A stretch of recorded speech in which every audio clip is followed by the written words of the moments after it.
welcome to Ladies Talking Leafs. I'm Chris. And I'm Sil. And we now know who is leading the Leafs front office. We know the results of the draft lottery. And we know it's just the beginning of a huge offseason for the Leafs. And we're going to get into all the latest Leaf news. But after listening to this episode, be sure to check out our previous episode, number 14, where we interviewed film writer and director Steve Paikin about his new documentary film in the works on Leafs legend Bill Barilko. It's a great interview, and we will include a link to that in our episode show notes. Yeah. And we also want to thank a couple of new YouTube subscribers, Cameron and Simon. We still need your help to get to our 500 subscriber mark. So if you are watching this on YouTube, please hit that subscribe button. And not only will you stay updated on all of your Leaf news, you will also see all the video content from Leaf games that we attend at home and on the road. And now it's time to get into the show. And boy, it's a blockbuster. We're going to give you our thoughts on the new Leafs management team of John Chayka and former Leafs captain Mats Sundin. And for our third period segment, we welcome to the show the hockey news journalist, Nick Barden. And a note to our audience on that, we spoke with Nick prior to the Leafs GM announcement. So without any further ado, let's talk Leafs. Okay, so before we get into the Leafs management announcement, we just need to talk about the NHL draft lottery. And wow, we just finished watching it, and I don't know, lucky number 12. That was the lucky number for the Leafs, and hockey gods are with us, and the Leafs got the number one draft pick in this year's 2026 NHL entry draft. It's going to be in Buffalo on June 26th. Yeah, I don't know, is really surreal. I didn't really think, 10 years removed, we would be enjoying a moment like that again. It was kind of a shock. Had a little bit of a heart attack, I think, while I was watching it. It's incredible. And in Buffalo again. Yeah, I know. It's like, this seems like that's a really lucky spot for us. And of course, we're going to talk about who was representing the Leafs there momentarily, but that guy, he's pretty lucky. Yeah. Having Mats Sundin there, our new senior executive of hockey operations, having him there, and lucky number 13, like you said, Sil. And I actually dreamt a couple of nights ago, I texted Sil and I said, I dreamt that we would get pick number 2. I saw the name on the board, number 2, but like we were just saying off the air, number 1 is even better. So, I assume, and I think you probably feel the same, that we're going to be choosing Gavin McKenna as... I mean, I don't know. Like, I kind of wonder, especially since Mats Sundin has been watching Swedish hockey, all this time. I kind of wonder if they might go with that Stenberg kid. They're different, very different kinds of players. They're both left wingers. But yeah, it's interesting because here is an opportunity also to be drafting that top, like an elite defenseman. Yeah, because apparently lately I've been hearing though with the defensemen that there's quite the separation in their development as opposed to the two forwards to the two wingers. I know, it's tough. I mean, I've seen a lot of tweets and stuff, people saying don't overthink it. And really, you usually go for the best person available in these types of cases. So, I mean, really, you can't go wrong. One way or another, we're going to get a really good player. And that's all that really matters. Yeah, and it's up to... It's good juju, which we need. So really, that's all that really matters. Yeah. No, definitely. And it's just excitement all around. It's just crazy on social media, on X. Everybody is just like, my God, like it's like I kind of had a good feeling, but it still is unbelievable, as I said to our Ladies Talking Leafs insider, Mike Magello. So sorry, Boston fans. Yes. You're going to have to wait. Yeah. Yeah. So screw you. Yeah. Basically. Yeah. Mhm. All right. So yeah, we'll have lots more on this draft lottery coming up as the days go on, and in our next shows as to Mhm. where we think the Leafs might be headed in picking the number one player for. And I'm sure Austin Matthews must be pretty excited too. Mhm. Yeah. I would think. Yeah. He might have a new winger coming. Yep. Yeah. On Monday as well, the Leafs held a press conference. What a difference a day makes, to announce the 19th general manager of the Toronto Maple Leafs, who is John Chayka, and former Leafs captain Mats Sundin, who will be joining him with the title of Senior Executive Advisor of Hockey Operations. Now, this was maybe a little less, a happy occasion in some ways. Oh my, 100%. Yeah. So yeah, it's interesting, and definitely this today. What happened was much needed breath of fresh air. But yeah, so I let's really talk a little bit about what transpired with these hirings. I really couldn't believe the negativity from the majority of the media, like coming out of that press conference. Like it was pretty shrewd. And no, I and mean, it's still going on. It's still ongoing. Yeah, no. And I mean, John Chayka, obviously he had a sketchy past with the Arizona Coyotes and everything that went on, but that organization itself was sketchy and shouldn't have been there for a long time, and the NHL was supporting it for years. But I don't know. I just compare it on X. There was some comments as well, and I totally agree with it. If you look at, let's say, Joel Quenneville coming back into the league after 4 years. That's exactly what I was going to say. With the Anaheim Ducks, and I don't know. I mean, people talked about that for, I don't know, maybe a day, and and everything is. And I don't recall in their presser them getting grilled like that either. Yeah.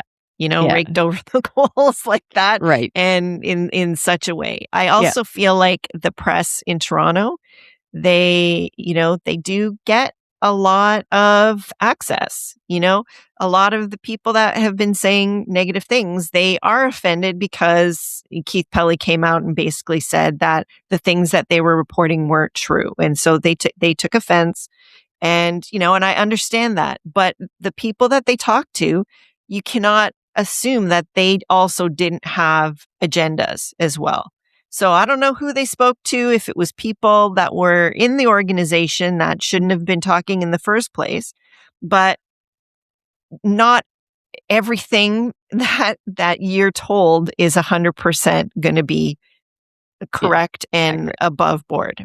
And personally, I don't really care if nobody like in the NHL likes John Chayka for the I mean, he has stated that like he has good relationships with other GMs across the league. But he can say that. But he could say that. But now he's the Leafs GM. Yeah. So that makes it. It makes it no difference, basically. Like he's going to be hated anyways.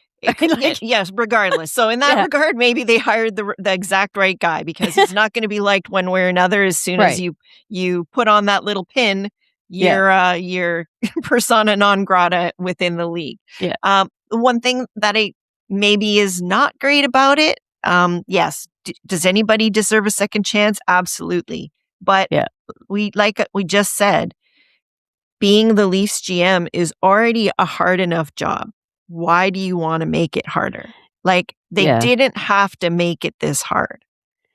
Yeah. That's the only thing. That's the only reason. That's the number one reason I think that it wasn't possibly the best move. But you know what? They've tried it the right way. Hiring the guys that everyone thinks they should hire, people that were great, quote unquote, hockey guys or whatever, good hockey guys, and where are we right now? 100%. Brian Burke, he was like, he is the quintessential hockey man. Yeah. And nothing's come of any of those people. One thing I do like, we're going to talk more about Mats Sundin, but guess who Mats Sundin played under for a lot of his years. Pat Quinn. Yeah. You know, Yeah. that is the kind of guy that we would like emulated. So if you've got somebody in the organization now that has experience, you know, playing under a person like that, Mhm. you know, I think that is got, you know, some relevance. It's right? funny too that the media, I guess they were paying mostly attention to his past, to John Chayka's past, but what he said afterwards, I listened to the breakout media sessions that they had after the main press conference, and two things he said that actually are more important when it comes to the team on the ice. He said that a couple of the things that he wants seen in, as improvements is the decor needs improving, and it just needs a different mix. So it's nice to see that it doesn't need to be like brought to his attention that the defense was an issue this season. And then the other thing he said, the team needs to have a different look in terms of their play. That I found interesting. How they exit the zone, speed through the neutral zone, that type of thing. With his upcoming meeting, they did mention with Mats Sundin, they're going to meet with Coach Craig Berube, and that obviously is a direct involvement with the coach to see how the team plays on the ice. And it's going to be interesting to see how that goes. You think when they ask Berube if he can change his style of play so that they break the puck out instead of dump and chase, do you think that he's going to say, sure, we can do that? Yeah. I don't know. I mean, really, that's what that meeting should be about. Are they on the same page? Philosophically, do they see the game the same way? Right. I would be asking, if I was John Chayka and Mats Sundin, you know, what do you think the strengths are of all of your players? And if it's not what I've identified as what I think their strengths are, then there's a problem. You know, if they're looking at Austin Matthews and Craig Berube says, well, he's an amazing 200-foot player and that's what he's focusing on. Yeah. I'm going to have a problem with that. Yes, he is. And that is great. But that's not his premier strength. That's not what makes Austin Matthews. Yeah. That's something he can do because he's that elite. But we want him scoring more. Yeah. Does he have to get the record every year? No. But does he need to be more than a 30-goal man a year? Yes, because that's not him. Yeah, so it's going to be interesting what happens with Craig Berube. It sounds as though he's going to be back, but I really hope not. And I can't imagine that they were playing that style because Brad Treliving wanted that style. Yeah. Seriously? No, I just don't buy it. And then let's just talk about Mats for a second, Mats Sundin and his role. I'm just happy finally, after so many years, the alumni is actually going to have a voice in how this team embraces the market and just being a team and what it means to be a Toronto Maple Leaf. And he doesn't have the experience of the executive position, obviously, right? So he's going to be learning on the job as far as that goes. But he has, like, in his press conference, his post-media press conference, he did say, he's been following the game, both the Leafs and over in Sweden. And I think that part in Sweden is going to be really important. Like, he specifically was talking about the World Juniors, how Sweden won the World Juniors this year. And they also just won the World Under-18 Championship. So he's been paying attention to a lot of the young Swedish players that are up and coming. And that's going to be huge for us, like for him, for the knowledge that he has on the European side of the player development side, because he's also going to be doing some of that. But just in terms of him just having more of a relationship with the current players. And I also think, like, the players that were there at that press conference with Tucker, Gilmore, and Clark, I have a feeling they're going to have a little bit of involvement too. They may have not advertised it so much, but I think, like, they're gonna be in there too. And I just think it's the best thing. That's what these guys have needed for years now. Well, I think that there's, a disconnect between, and this is where the disconnect comes from, between the it's not just the history, it's the legacy of this franchise. If you look at the cultures of the teams that do it best, you've got Montreal, you've got Boston. Two-man, everyone will say that they have a couple of the best cultures in the game. Yeah. And guess what? Both of those teams, their alumni, doesn't matter how long, whatever, are involved. Like, hell, Montreal parades them out for everything. Yeah. But they are involved. My annoyance. So. Yeah. But they're integral to the team. It's not, they don't just give them a blazer and, traipse them out for some ceremonial things. No, they are part of the team. Yeah. And as far as Matt's not having a lot of experience, we look again to a team like Boston.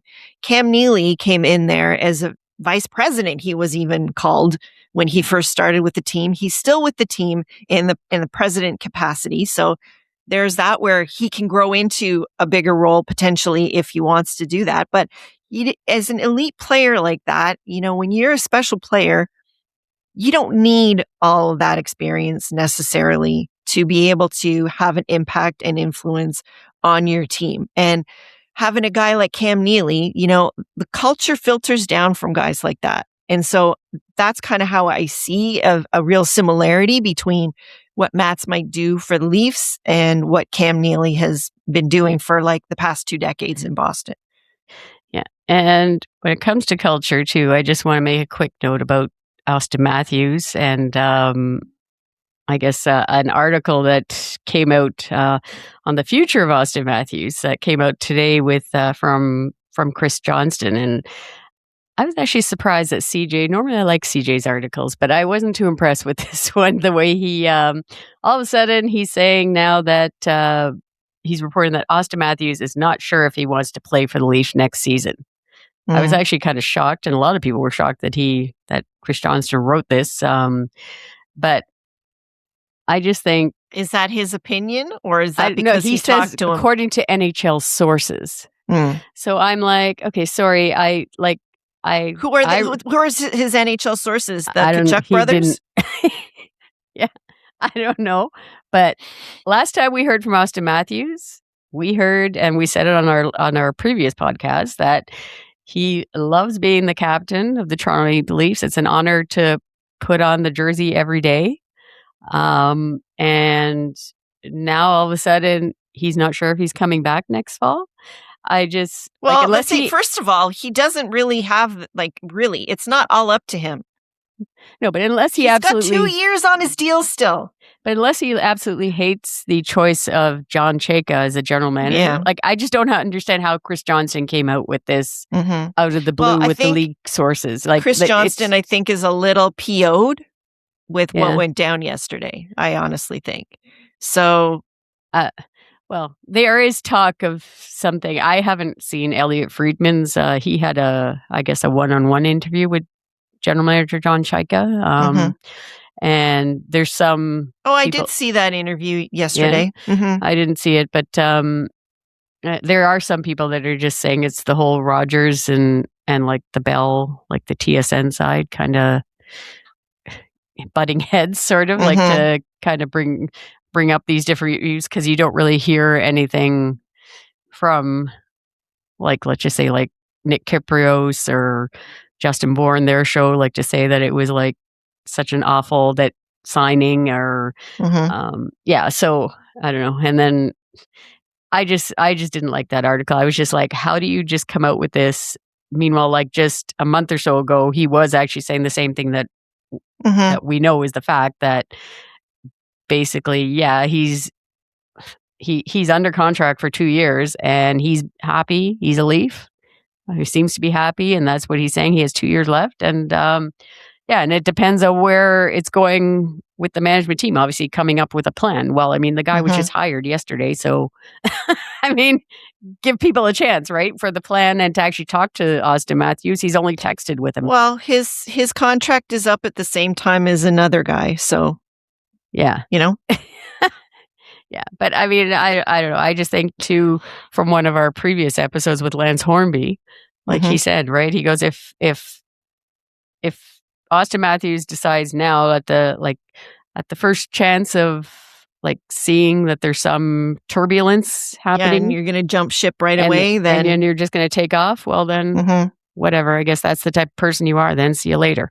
Right. So yeah. Anyways, anyway, I this is all speculation. No matter what, it's a lot of it is for clicks and just to stir the pot. So. And really, the Leafs don't need any help stirring the pot. They can stir the pot well enough themselves. So, I don't know. We're going to see it all unfold. And, one way or another, the chips will fall where they may, right? So, yeah. Anyway, there's a lot of work ahead, obviously, for Chayka and Sundin.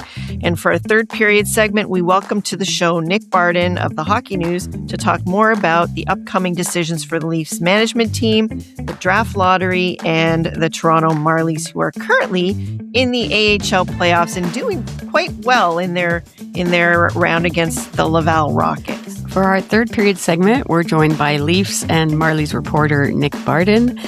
We had Nick on the show to kick off the 7th season of our podcast this year, and a lot of things have changed since then. That's for sure. Definitely. Yeah. So Nick is a writer for the Hockey News Toronto, and he is a member of the Professional Hockey Writers Association as well. You can follow him on X. His handle there is @NickBarden to get all of his latest articles on the Leafs and the Marlies as well. So welcome, Nick, and thanks for coming on the show with us again. No worries. Thanks for having me. Yeah, we definitely didn't think that we'd be in this position now when we had you on episode 1. We were all excited and everything. But right now, all the talk surrounding the Leafs is who are they going to hire as the GM / head of hockey operations, if there is the one or two positions. For several days now, the Leafs, it's been reported that the Leafs are waiting to hear from Mats Sundin on whether or not he will potentially take on a significant role with the team. John Chayka is supposedly the top candidate to be the Leafs' new GM. Do you think this is the right combination to do the retool, as they say, with the Leafs after the disastrous season? That's a good question. I mean, I wonder if MLS even knows the answer to that question. Like it's so interesting how they've gone about this process, and just to see how they've ended up with, someone like Mats Sundin, who, don't get me wrong, he's a great player, and he's been out of the game for a long time, but apparently he has been really interested in the Leafs and has still large opinions on the team and everything. But in general, he doesn't have that much front office experience. He doesn't really have any. And then you have someone like John Chayka too, who does have the front office experience, but he hasn't been in a front office for so long. In terms of the NHL. So these two guys in particular, I think you can get a lot of people excited with bringing in someone like Mats Sundin, a Hall of Famer, a Leafs legend, someone who, really understands what it means to be a Toronto Maple Leaf. I think that's the positive. In saying that, though, when you have someone like John Chayka there as well, who doesn't have the experience of being an NHL GM, even though he has a little bit of that experience dealing with Arizona, just listening to other people talk. It's definitely not the same as being in Toronto. No, it's not. Especially not at that time, too. And I Arizona. think, too, it's like the complete opposite of markets. Like Arizona is one of the smallest at the time. And then you have Toronto, the biggest, arguably. And as much as I think that can matter in a sense, I think at the same time, like with someone like Chayka specifically, you need to have someone who knows and understands what it's like to be a GM above him. Because by the sounds of it, he didn't really have that in Arizona. So when he comes into a place like Toronto and he doesn't really have, he has someone like Mats Sundin who is atop him in the organization. And Sundin doesn't have that much managerial experience, if any. I feel like there's going to be, whether it's a disconnect or just something along those lines where, there's going to be someone who is confident in Chayka that he has, the ability to be a GM. And then there's someone like Sundin who's still learning all of the ins and outs of, I guess, being, if it's a vice president of hockey operations or whatever it is. So it's just going to be interesting in how Sundin, the power of everything, and like, will there be, guys stepping on each other's toes? Because it's like, you have a GM who has a little bit of experience, and again, Sundin, who doesn't have much experience. So how is that all going to work out?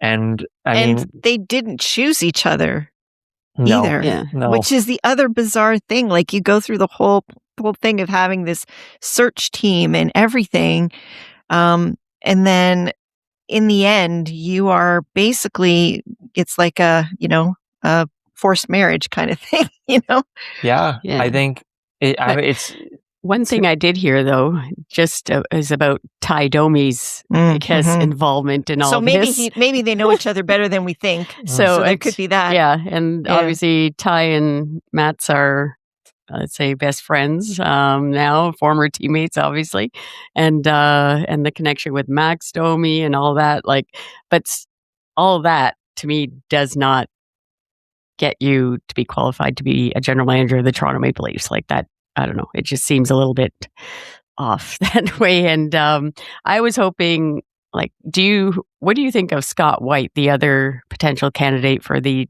GM role? Because, I mean, he hasn't been told like that he's not in the running anymore, even though everybody's talking about John Chayka and Sundin.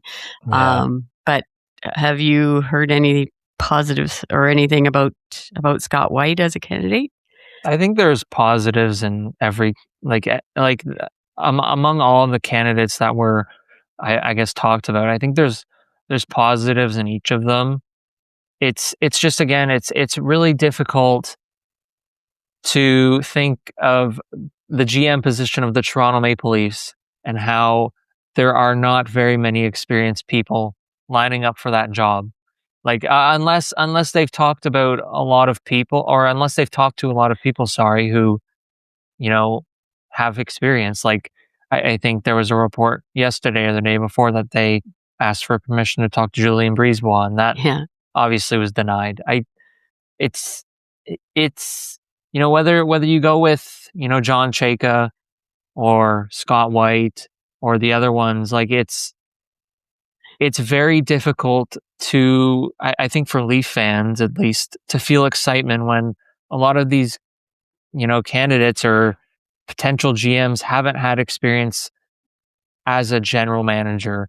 They've had experience as an assistant GM or a scout or, director of player scouting or whatever, a director of development. But at the end of the day too, like you want someone coming into this position who's ready to go and like who has a lot of experience. And, Scott White, I don't believe he's ever been a GM. So that would be a difficult one.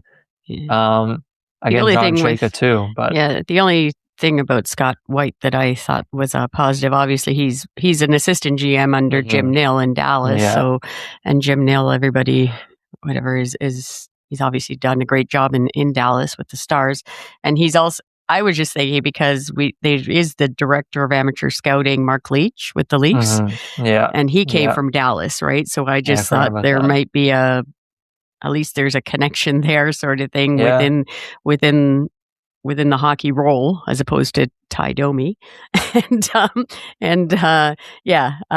I just thought maybe Scott White would be possibly a better candidate, but definitely maybe the reason why that Scott White has not been told is that they don't want to hire Chayka unless Mats is there to, oversee him in a sense, maybe. Yeah. And so if he doesn't take that role, then they're going to pivot and move on to Scott White, because he's obviously got the more well-rounded resume in a sense. Yeah. And he's been a hockey man, like worked his way up, like he's done every job in hockey. So yeah, they're just two very, very different and ways. Like you said, Nick, for Leaf fans, I mean, we definitely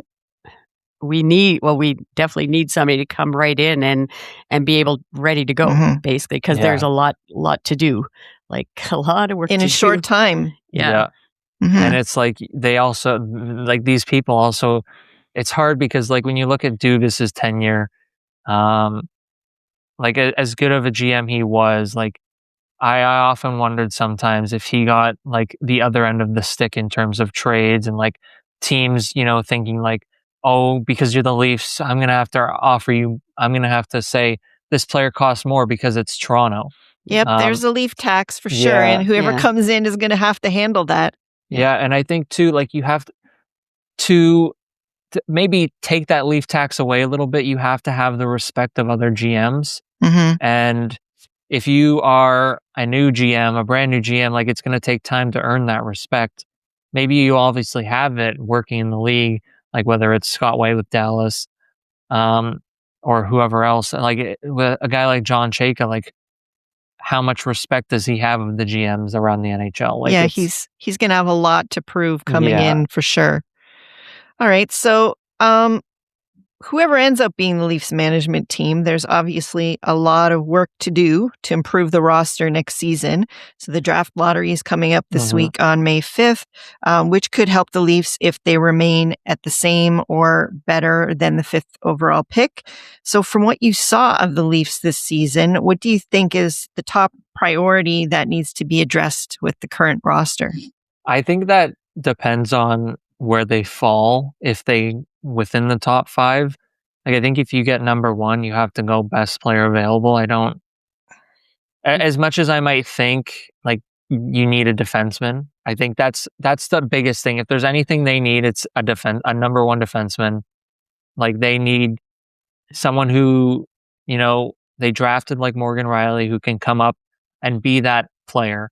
But if you go number 1, if they get first overall, I think you have to go with, one of the top 2 forwards. I think McKenna, or I believe his name is Ivan Stenberg.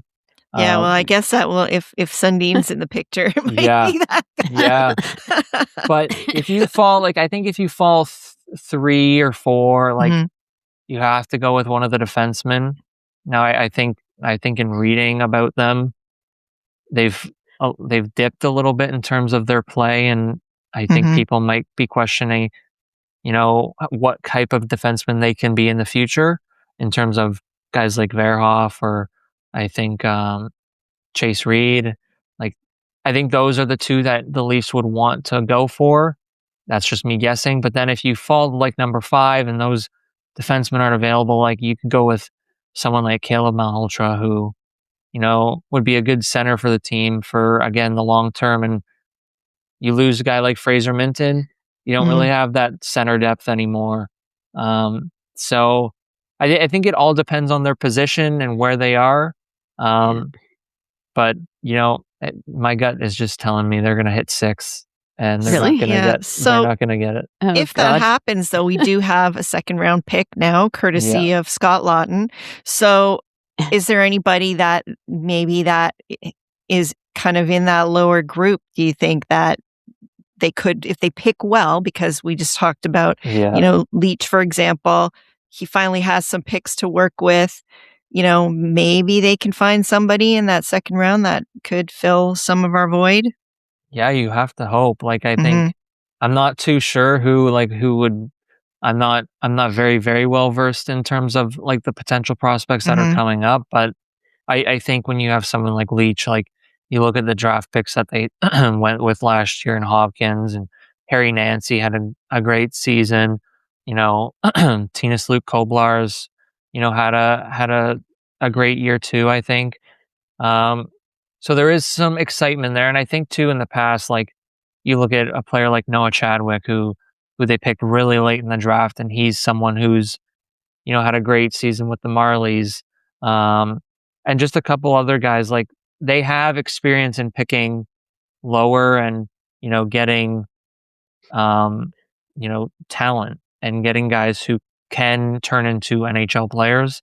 So I think too, you get a second round pick it's very valuable. And I think at the same time too, I would have a lot of faith in them, getting someone who, could be on the lower end in terms of, potential, but could turn into, someone who exceeds probably expectations for the future. Yeah, and then we just need the big club to actually play them. That's what I was going to say. Just switching to that though. Do you think Craig Berube is going to be around? Do I think he will be? Do I think he'll be around, or do I think he should be? Well, no, either or. I can answer both of those questions. I think he will be back. That's at least what I think. This is not good. I don't know though. Like it could change, but I think too, like maybe things are different with Treliving not there. I don't know. Like this season was so I called it dysfunctional. It was very. Like there would be often times where, him and Berube and Treliving, were not on the same page with stuff. I think when they fired Mark Savard, Treliving came out and said like he's the coach and he's going to be the coach. But then there was stuff about the power play that I remember he talked about, and then Berube came out and talked, and their answers were they weren't very different, but they were different enough that you'd just be like, are they on the same page? And I think too, with injuries and everything, it's been difficult for 2 years with injuries with Berube, I think. But like, I just wonder if you keep Berube, like, are you getting the best out of someone like Austin Matthews? That's what I think too. I agree with you 100% on that. I think that's, you can talk about a team and how they play and everything and systems and all that. But I think the number one thing for Toronto, after they get whatever the GM and everything at the front office sorted out, is how can we get the best out of Austin Matthews going forward? Because we haven't in the past few seasons, and there's been injuries and everything, but like you just look at the way he's played. He played under Sheldon Keefe and he was scoring, at a rate that could be eventually exceeded over Alex Ovechkin, if he remained healthy. Like you want to get him back to that point, that amount of goal scoring, that amount, a 200-foot player who could fill the back of the net. I think that's the number one thing they should look at. And then too, like you look at how, like you guys said, how Berube handled playing younger players. That was very, at least to me, like as you watch guys and you think guys should get a chance, it was frustrating at times, like just thinking like, you're playing this guy over a younger guy, like that doesn't make a lot of sense. And I get at one point you're trying to quote unquote win games and, play the right way. But at the same time, like you can also play the right way and try to win games and probably lose them by playing these younger players who, they might not be around next year. I think in some cases, a few of those guys who, got chances late in the season probably won't be in the organization next year. Like what about Quillen? I think he's a question mark, right? I think Quillen's a big one. Like you wonder where he fits, and like you wonder if I think the potential's there for him to be an NHLer. But it's just a matter of where he fits in. I think Luke Hames is the same. Like I don't think, at least for me right now, sitting and like looking at someone like Fraser Minton, it's hard to really say that Hames or Quillen will be that type of player in the future. I think many might think Tyler Hopkins could be that in the future. That remains to be seen. But yeah, with Berube, it was just an interesting year with how he did a lot of things, and again, that's going to be one thing they look at, I'm sure. And also, again, like getting the best out of Austin Matthews and being a team that, is exciting to watch, I think is a big thing as well. Yes. Like that's, as fans, like that's the thing that has really killed me is, it was so joyful. Even if they were losing, whatever, they were exciting to watch, but they don't break anything out anymore. And those are the type of players we have. Yeah. So if you're just dumping and chasing all the time, like that's not, playing to the strengths of our top guys at all. And it's boring hockey. It's not fun to watch. I don't want to watch a grinding team all the time. Not unless you have a lot of young guys in your lineup, like, I don't know, like Montreal has right now. Like those guys, they're fast, but they can also kind of grind with, like, look how they're doing with Tampa right now. So they're young and exciting and hungry. That's different than you have these elite stars that you're kind of handcuffing, That's kind of how I feel about it. Yeah. No, I agree. Well, I hope Austin Matthews and William Nylander, like the top two guys, at least, I hope they have a somewhat of a voice, not to be a coach killer, but like to say to the, again, going through it, right? But it just does. Craig Berube just does not match their style, like their style of play, like to get the advantage of how they play. And I don't know. And like you're saying, I mean, he's picking Calle Jarnkrok for the last 10 games. He was the guy that came to mind for me too. Calle Jarnkrok, he's going to be over in Sweden next year. And he's picking him over guys like Luke Hames, Jacob Quillen, and I just didn't understand it at all. But I don't know. We'll see what happens. But we're going to switch over to the Marlies now. Just speaking of them, who are currently, on a positive, they're playing the Laval Rocket in the second round of the American Hockey League playoffs. You wrote an article about Leafs rookie Easton Cowan and how he decided to join the Marlies for this playoff run. How do you see Cowan taking the playoff experience in with the Marlies? I mean, he did pretty well last night in game 2. But do you think it's a good thing, like that he's there and he's definitely contributed last night? I think 100% it's positive. I think when you have, I guess, someone like that, like a player like that who can have, like, he has the pro experience of playing in the NHL for a season, but to have that playoff experience as well, I think is very valuable, especially when, whenever the Leafs do make the playoffs again, figure it's next year. Like you have Cowan there, and he knows what to expect. Like if you have a guy like Cowan who's won in the OHL, won the Memorial Cup, like he's played in the playoffs, you can't expect him to go into the Stanley Cup playoffs and like be ready and know what to expect. So I think having him play with the Marlies this year, I think it's a positive. Like, I think you have him and you have him, feel the hits, from, bigger, men. Bigger, stronger opponents. Like, there's probably a lot of guys with teams who've come down now. I guess Montreal and, Buffalo are still in the playoffs. So Rochester and Laval don't really have probably everyone from, the NHL teams that they could bring down, but they're still strong teams. Like Laval finished, I believe, first in, the division with Toronto. Like you have a guy like Cowan who needs experience. It was good on him to go down. It was, good on the Leafs for, really trying to figure out whether he wants to do that.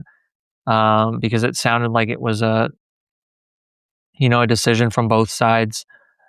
But also too, like there's a lot of veterans on the Marlies who can help usher in someone like Cowan. Like I think of Logan Shaw, who, that's his role now with the Marlies, is to help these guys become full-time NHLers. And that's, he told me that ahead of the playoffs, is that's what he wants to do. And that's his role. And, he's helping do that with guys like, all the ones that have made their NHL debut, like Quillen, Hames, Torberg, Villeneuve.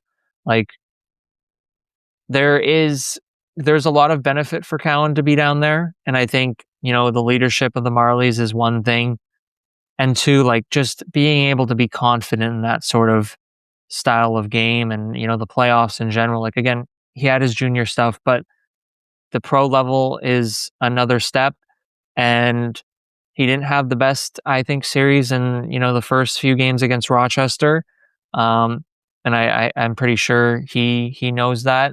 And it was great to see, at least for fans and for the Marlies' sake, him come into, a game 2 in Laval and show the type of player he was in junior and, go end to end and score and, celebrate in front of, Laval's fans. Like, you hope to see that one day if you get a Toronto-Montreal rivalry. So at the NHL level, you definitely, we definitely hope that. And the other thing I noticed from that game 2 of Marlies, like, they had 4 power play goals. Yeah, that's it's a good sign. We missed that as Leaf fans for the special teams. Penalty killing was okay this season, one bright spot maybe, but the power play, oh my God. And it's just like, it's nice to see at least our Marlies doing well on the power play. They need to transfer that to the Leafs, hopefully for next season. Back to Cowan, do you think that his development would have been helped even more if he did get to spend some time down in the AHL? They didn't keep him up there in the press box for those games. Oh, that's true too. Yeah. This year, I don't know. Like, it's so, like, I remember, I think when I came on before the season, I was like, he should be in the AHL if he doesn't make the Leafs. I remember that. Yeah. It's difficult because when you're in the NHL, whether you're in the lineup or not, like, you are getting to know what it's like to play in the NHL. You're, if it's practice, you're facing guys like Matthews and Nylander. You're still getting that, you're getting that experience, whether or not you're in the lineup or not. And I think, at some points of the year, I was kind of questioning, like, why not send him down? I think the one time I really questioned it was the Olympic break. For sure. But at the same time, like, as a young player, you gotta let these guys rest at some point too. Like, especially like when you look at a few years ago, Matthew Nyes, and he talked a lot about how grueling his first season was, just in terms of, how much they practice, how much they play, and the travel and everything. So I think, now looking at it now, I think they made the best out of what they had with Cowan. Like, of course, you probably could have used him in a few Marlies games here and there. But at the same time, I do think the NHL experience is very valuable, and in some cases invaluable to, someone who's going to be a full-time NHLer and has already been a full-time NHLer for a season. One thing I think, and maybe this is part of what went into the decision for him, is he's handled it really well. Like, he's had a really good attitude throughout all of it, and I think he just really wants to please, and he's got that kind of personality. So it wasn't didn't seem to bother him that much. It kind of rolled off him a little bit, sitting out. So maybe that is part of the decision making. Is that they know him as a kid, that he could handle it. I don't know. Yeah, but, I think too. Like, he loves hockey. Like, in my time, I've covered the Leafs for 3 seasons, but in my time, like, he was always the first one out for practice, like, whether he was in the lineup or not.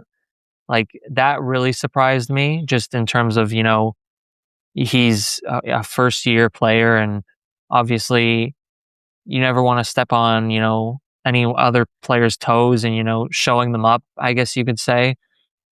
But that was always the thing that I found fascinating, was that you show up to practice, there was Easton Cowan walking on the ice first. And I think that's also a telling sign of the type of player he is, in terms of, the future that he has and playing with the Marlies right now. And I think he just loves hockey, and any hockey he can get into, he's probably wanting to play. So again, with the AHL stuff too. It can only be a positive for him going down there and playing. Yeah, 100%.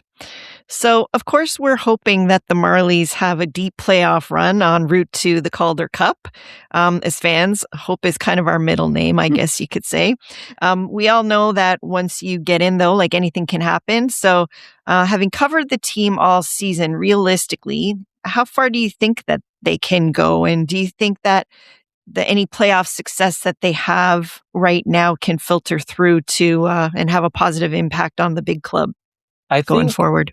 I think depending on how this series goes against Laval, like I think it'll really dictate their future. Obviously, if they lose, they go out. If they win, I think this Marlies team, compared to past Marlies teams that I've covered, this is by far the deepest of them all. Like they have a lot of NHL players or guys who could play on NHL teams.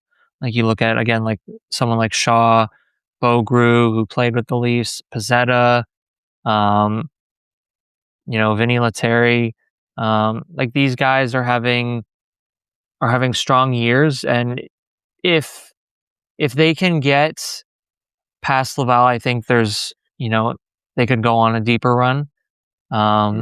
It just depends. Like the AHL playoff structure it's very cutthroat. Like it's best of 3 the first series, best of 5 for the next 2. And it's very like you lose 2 games in a row and your series is on the line. So I think it can only go up if they lose, they're done. But if they keep winning, like I think they can go even further than just maybe a third round. I think they have what it takes. And two, like it really helps like a lot of their guys. Like I think of, the guys like Cowan, Quillen, Hames. I also think of players like Dennis Hildeby and Artak. I was just going to ask about the goaltending, yeah. Yeah, like those two, like they're very close and they're very good friends off the ice. On the ice, like they're battling it out. Like both guys have lost the net already in the playoffs. Like you lose one game and it seems clear that if Hildeby loses a game, Akhtiamov's going in. If Akhtiamov loses, Hildeby's coming in. So I guess it goes back to that whole cutthroat thing about this short series, right? Too, like you can't really, play with that. So no, you don't have time. Like you don't have time to really, hang your heads, or you don't have time for a lot of key decisions. So you got to make them as best you can. And I think that's the wise way to do it too with goalies is, ride the hot goalie. Like, if you know that, Hildeby lost, he's probably not going to be feeling the best coming into another game. And, Akhtiamov would be, chomping at the bit to get in and play. So I think that's good. And even with their defense too, like I think there's a lot of positives in terms of, the playoffs and the future of, some of their prospects. Yeah. And for the goaltending, I guess we're kind of deviating a little bit back to the Leafs, but what do you think of that goaltending situation? Because Hildeby can't clear waivers next year. So there's going to be, do you think that's going to be one of the big moves in the summer to say that one of these goalies has to be traded? Or I don't know. It's a hard, it's a hard question because like you have 2 players and, Stolars and Wool who, when they're good, they're good. But, if they get injured, like you're going to need guys. And I think you can roll with those 2, but you also have to hope that, Hildeby who has, I think next year he's got to be an NHL goalie. Like I think he has to take the next step at some point. So maybe they go with 3. I wouldn't be surprised if they went with 3 goalies because one of them, is destined to get hurt at some point. So you need insurance. Yeah. But I don't know. Like it's also hard to run 3 goalies. Like I don't. There's only 2 nets. Yeah, in any practice. Yeah. So it's difficult. But a lot of NHL teams need goalies, right? So you would think that whoever is the next GM, like we could get like good value for whether it be Stolars, Joseph Wall, or Dennis Hildeby. I mean, preferably I would like it to be Stolars, but of course he has this new contract and that he just going into his first year of the new contract, and I don't think anybody's going to take that, given the fact he's not healthy, like for even half the season. Like he's never healthy. I don't know. I just, it's a big question mark. So many question marks with this team going forward. Nothing but question marks. Yeah. Is there one position that's not a question mark? Yeah, go figure. Yeah. Anyway, it's going to be a very, very interesting off season, and some of that is going to start this week. So, Nick, we thank you once again for being our guest today. Your insights, as always, are incredible, and talking to you about the Marlies, like you're definitely the expert on those guys for sure, and we love having you on for that. So. Anyway, everyone, you can check out Nick's articles at thehockeynews.com, and you can follow Nick on X. His handle there again is at Nick Barden. So thanks a lot, Nick. Thanks. No worries. Thanks for having me on. Appreciate it. I always love talking about the Marlies because I don't feel like it gets talked about enough. So no, and we need to talk about them, and they are a Toronto team in the playoffs. So definitely, we are behind them. And I will say that the draft lottery, we're going to stay in number 5. We're going to be good. We're not going to go here. We're not going to go to number 6. No. Cross our fingers. That's right. All right. Thanks, Nick. All right. Thank you. All right. So thanks again to Nick for coming on the show. So a couple things, I guess, from what Nick said. He gave me the feeling anyways that Craig Berube looks to be returning as the head coach next season.